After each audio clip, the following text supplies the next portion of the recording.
How's it going, guys? My name is Jamie and welcome back to the block. Today we're doing another platinum reviews where I take 5 games that I have platinumed and give a breakdown, give you a score on them, and let you know if it's worth your time. Let's get to it. First game is God of War Ragnarok. I platinumed this back on November 14th of 2022, and there's not really much I can say about this one. If you played the first one, think the first one, but cranked up to 11.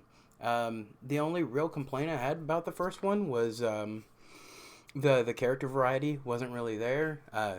We fought a lot of giants. We fought a lot of hell spawns, and that was pretty much outside of Boulder, which was a reoccurring boss fight, which was a great boss fight. Like I said, I didn't really notice it until I played the first God of War multiple times. This does not have this problem.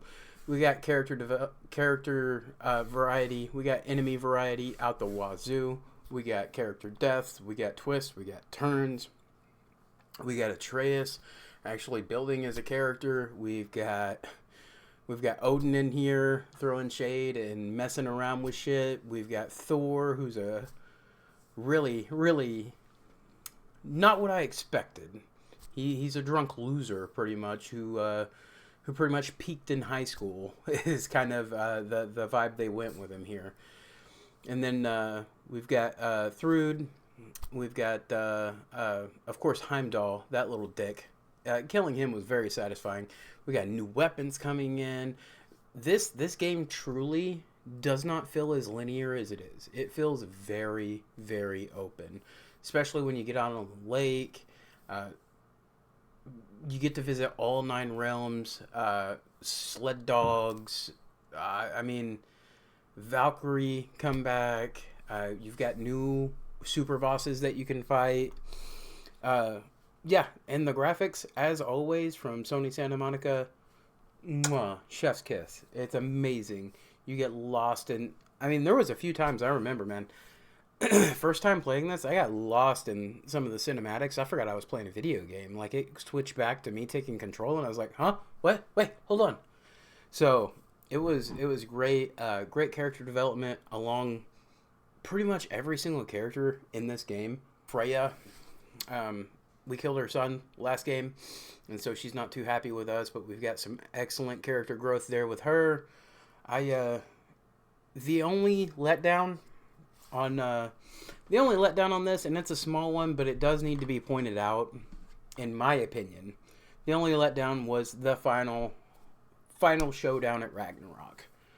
I feel like it should have been twice as long, twice as grand, because we built up the entire story, and at the end of the day, that last segment, if you cut out the cinematics, it's only about an hour and a half of gameplay. Like, you can get through the whole event, the cataclysmic event of Ragnarok and what you're actually moving towards in an hour and a half. I feel like we could have at least doubled that, added some more weight to it. But overall, as is, it's still very, very, very acceptable and very satisfying. I just feel like it could have been longer. And seeing as how we've been waiting for this since the end of God of War 2018, I wanted a much bigger bang. I got a bang, but I wanted a bigger bang. Okay, I wanted some TNT. So, yeah. So at the end of the day, I'm going to give God of War Ragnarok a solid 9 out of 10. Fantastic game. I highly recommend everyone go play it, especially if you played 2018, especially if you're a fan of the God of War series and you're not too sure about the new guard of the God of War games, the Norris take on it. But yes, overall, highly recommend. Very happy with this. So go check it out. The second game I platinumed on December 8th of 2022 is COLISTO Protocol.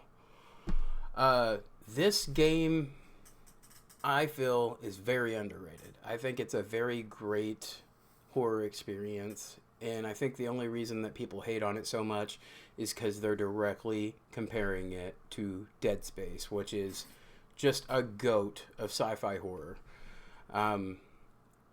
The people complain about the combat. You've got kind of a dodge mechanic built in where you kind of have to rope a dope square off with these enemies, which can make things difficult in a situation where there's multiple enemies, which happens a lot. But that is not your only way of dealing with these enemies. We have firearms upgrades, unique special things. You've got a grip device, kind of like in Dead Space, that does similar things. You have environmental hazards that you can throw them into, push them into, knock them into. So yeah, the story is, it's pretty mainstream, pretty mid-level. I mean, there's nothing amazing that comes out of it, but I will say the mocap, facial capture, and the graphics are fantastic. A lot of good scares. My best friend, he seemed, I turned him onto this game. He kind of got turned off from like the going through the tight corridors for the loading screens and stuff. He's not a big fan of that, and so he actually didn't finish the game. I can understand that. There is a lot of moving through tight corridors and stuff, crawling through vents to get to secret areas. And so if that stuff kind of kills it for you, I can understand that. But it is no Dead Space. True. But I think it is vastly underrated, and I don't think enough people have played it. There are a lot of great experiences in here. And just like God of War 2018, it does suffer. Like, you've got like maybe a total of 5 different monster types and different variations of those 5 different monster types that you will fight throughout this game. The big monster type gets recycled multiple times, and then one time they have you fight 2 of them. And so, yeah, with all that taking into consideration, I'm going to have to lock this in at a 7 out of 10. It's still a very good game. In my world, 5 is just an average game. A 5 out of 10. This is a 7 out of 10. It is still a very, very good game, and I still very much recommend it. So, moving on, we have a trilogy here. So, this is actually 3 platinums, but I'm going to wrap it all up into one. The Mass Effect trilogy. I played the hell out of this as a kid. When they remastered it, I was first on that ship, and I wrote it. I went through platinum the entire game, loved it, all 3 games. I love the way that your decisions from the first game can come back to haunt you in the 3rd game. If you got someone killed off in the first game, you're not going to see them again. Through the 2nd game, 3rd game, the dialogue changes, the relationships you can have with these characters change. If you piss someone off in the first game, well, they're not going to be fucking kind to you in the 2nd game. So you really need to weigh your decisions, and I think more games need to do this. This is a mechanic that isn't used enough in franchises, because you can think back on it and be like, oh yeah, I didn't like that guy, I treated him like an asshole, and then in the 2nd game he's like, no, fuck you, you're not getting my help, as a matter of fact, kill him, and they'll attack you. But if you were reasonable with this individual in the first game, when this time comes in the 2nd game, that encounter will go a lot different. And that's something that I really, really enjoy. You can play 2 vastly different games story-wise based on the decisions you make. You can go full renegade and just be a dick to everyone and like plow through it as just this badass lone wolf, don't give a fuck about anyone but yourself kind of character. And then you can go the other route, Paragon, and you can play through it as, a by-the-books Boy Scout type hero character. So it's really, really fun to actually play through those scenarios. A lot of great characters, fantastic characters, great dialogue, love options if you're into that. I'm always interested. Once I get absorbed into a game, I'm always curious to see what kind of love interests I can kind of poke at and see if I can get the attention of a specific other character. So yeah, overall, the Mass Effect trilogy, I'm gonna have to set it at a 9 out of 10. Playing all 3 of these games back to back to back is just a fantastic experience, and I highly recommend anyone go check those out. Yeah, what a dose of nostalgia. I really, really wish they would incorporate these mechanics into more games into the future. And moving on, we have another trilogy, actually. Spyro Reignited trilogy. I platinumed this on January 18th on 2023.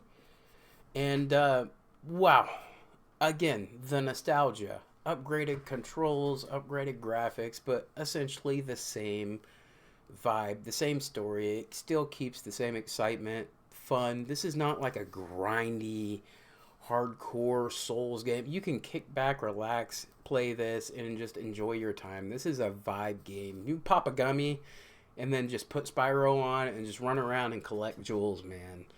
Like, so fun. Now, this does lose a point. I would not have these platinums if it wasn't for my beautiful wife, who is very much more. She's left-handed. That might be what the deal is. She's left-handed, but the flying sections in this are mandatory inverted controls. My brain does not do that shit. All right, up means go up and down means go down. Okay, I'm not gonna have this argument here because I'm essentially talking to myself. If you push the stick up, you should just go up. Like, that is. But no. I've already had. No, I'm not doing this. I'm not doing this. All right, inverted controls suck. And the fact that you have a modern game that does not let me switch that off is unforgivable. Shame on you, Toys for Bob. But other than that, the game is an absolute joy to play. All three games are fantastic, fun. Hell, even more fun than I remember and more difficult than I remember. I remember acing these games as a kid, but I don't know. It's the same thing with the Crash Bandicoot, which this isn't. Spoiler alert, Crash Bandicoot, I will never be able to platinum. I'm getting off topic here. All right, Spyro Reignited Trilogy, 9 out of 10. Great time. Fantastic. Just what a joy. I can't wait for my daughter to play these once her hands get a little bit bigger. She can't quite reach the joysticks.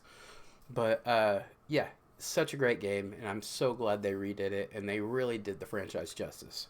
The next game and final game on this list is Hogwarts Legacy.